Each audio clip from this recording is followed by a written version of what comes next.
The president of Panama says the international banana giant Chiquita has shut down its operations in the country. Earlier this week, Chiquita said that it would lay off all of its workers in Panama after a weeks-long strike halted production. Workers walked out over new legislation that they say will reduce social security provisions and pensions.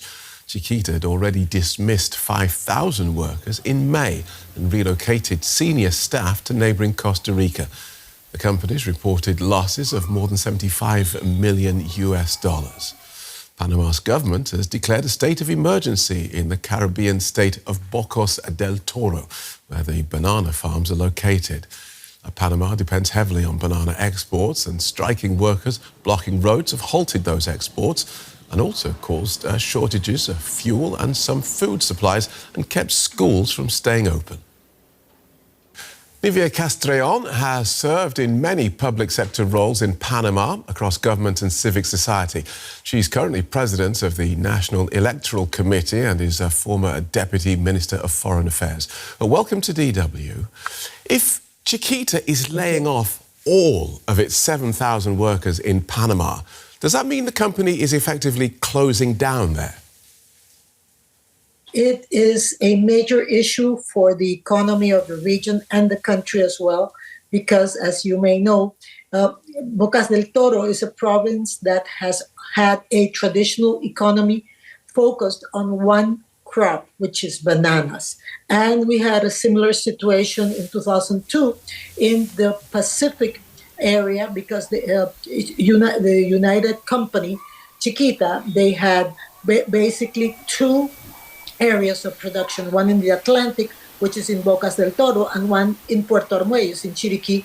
And that was closed, and it was a pity because 3,000 employees lost their jobs. So laying off such a quantity of employees is really something terrible for the region, because basically we understand the position of the company, but at the same time, we have had Chiquita in the country since the 19th century. So we hope we can have an agreement, because it's very complex for the region as well. Okay, because obviously the loss of 7,000 jobs is a major blow anywhere. Let's talk about what's behind this dispute. As I understand it, this is part of a wider dispute which workers at Chiquita have sort of attached themselves to. Absolutely. The issue here is that basically, in spite of the fact that there are other reasons that could have come to the table, as, for instance, environmental reasons or reasons related to chemicals that have to do with the production of bananas in Panama and basically labor conditions. Now, the issue is that we're talking about something else. We're talking about a situation within the country that's focused on a disagreement regarding the law. Law 462 that was passed recently to change Social Security terms of reference in Panama.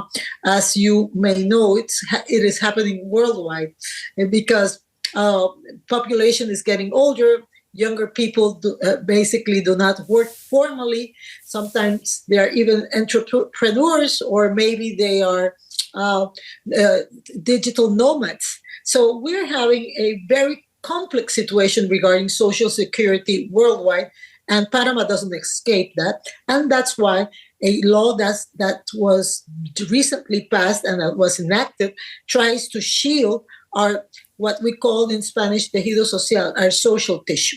Right. Okay. So the Chiquita workers attach themselves to this issue, which is a wider issue beyond the company. Their strike is deemed illegal, but they continue to strike and put their own jobs at risk. So how did conditions get so bad that they decided to jeopardize their own working conditions in this way and defy the law? Basically, I think there has been a radicalization of the conflict. And unfortunately, and I say unfortunately because the region and Bocas del Toro is a province that really needs help, and for security reasons, it's important for the country to have a good Bocas del Toro, a thriving Bocas del Toro, because it's in the frontier with Costa Rica as well. And when we see all of this going on, it is very complex, basically because it has a lot of political. It's a political decision that doesn't have to do basically with the conditions and the relation between the company and the employees. That is the major problem. And because we have strikes in Panama right now, teacher strikes as well, Right. and other people who are trying to push to change the law, that, by the way, it was discussed for 6 months in Congress. And many people talked, and it was changed radically. About 80% of the law was changed before being passed. Well, I think unfortunately, I believe people are very much into trying to winning, and sometimes you lose by winning. And it would be a pity for the region. How do you think this will eventually be resolved? Will the company leave, or will there be a last-minute action, perhaps by the government or indeed by the unions? I hope, and I pray that many people come to their senses. I think it's very important that we understand that it is good to have a good law. We understand it, but sometimes a perfect law can be an enemy of a good law. What I'm trying to say is that right now there has been many attempts to promote dialogue and even change any laws that could make them feel, I'm talking about workers, feel that they have a problem with their rights. But I think part of the problem is that they have not been too open to dialogue. Okay. And that's a pity, because we should be very open to dialogue, taking into account that the first persons who will have an immediate problem are precisely the workers and their families.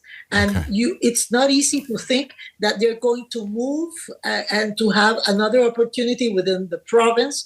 Or the only way I can see people trying to look for a future is coming to Panama or Colón or Pacific and Atlantic cities. And that will only bring in more poverty to the region.